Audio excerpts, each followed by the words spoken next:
Blackmailing কেন করবে এবং এটা নিয়ে এখন সবাই সোচ্চার, মিডিয়া কর্মী থেকে শুরু করে, কারণ তারা সাংবাদিকদেরও দুর্নাম করতেছে এবং মিডিয়া পার্সোনালিটিদেরকেও খুব উত্ত্যক্ত করতেছে, হ্যারাসমেন্ট করতেছে, যেটার আসলে সমাধান হওয়া উচিত।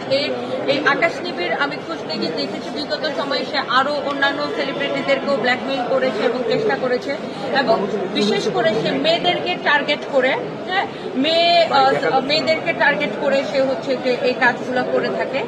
তো আমি আসলে নিজেকে কোনো তারকা কখনোই মনে করি না। আমি একজন ব্যবসায়ী, আমি একজন উদ্যোক্তা। আমার কোম্পানির অধীনে শত শত মানুষ কাজ করে, শত শত মানুষের কর্মসংস্থান হয়।